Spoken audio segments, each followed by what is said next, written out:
नमस्कार, मैं विराज और आप देख रहे हैं बीके न्यूज। लद्दाख में चीन की चुनौती के बाद भारत ने उसे मुंहतोड़ जवाब दिया है। वास्तविक नियंत्रण रेखा एलएसी पर दोनों देशों की सेनाएं अपनी अपनी सीमा पर तैनात होकर एक दूसरे के खिलाफ मोर्चा खोले बैठी हैं। जहां एक तरफ भारत ने चीन की गीदड़ भभकी का सच पूरी दुनिया के सामने लाकर रख दिया, वहीं दूसरी तरफ भारत लद्दाख के इस तनाव के बीच अपने आप को सशक्त किए जा रहा है। वहीं अब अपनी सैन्य ताकत बढ़ाने में एक जबरदस्त इजाफा किया है। भारत ने थल सेना से लेकर वायुसेना तक अपने इंतजाम को और पुख्ता किया है। इस दौरान दर्जनों मिसाइलों के सफल परीक्षण के साथ साथ कई घातक हथियारों का सौदा भी किया गया। तो वहीं भारत अब अपनी नौसेना की ताकत बढ़ाने में जुटा है।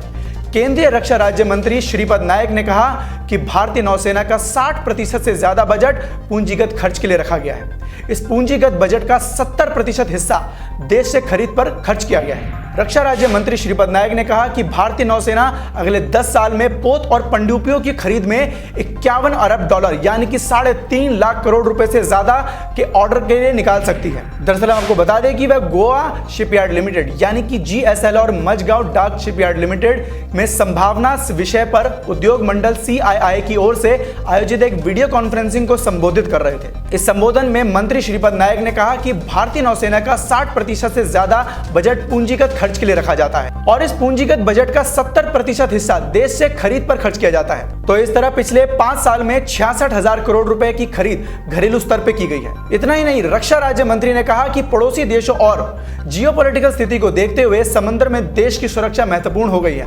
इस काम में शिपयार्ड एक अहम रोल निभाती है। मुंबई में हुआ 26/11 हमला हर किसी को याद होगा। इस हमले के लिए आतंकी समुद्र के रास्ते से ही आए थे। नायक ने कहा कि हमारा समुद्र तट काफी विशाल है और इसकी सुरक्षा उतनी ही ज्यादा जरूरी, तो इसलिए इस तरह के कदम उठाए जा रहे हैं ताकि वैसा हमला दोबारा होने की संभावना खत्म हो जाए। तो अब देखना होगा कि भारत की बढ़ती ताकत पर पहले से ही बौखलाए चीन और पाकिस्तान की इस खबर के सुनने के बाद क्या हालत होगी।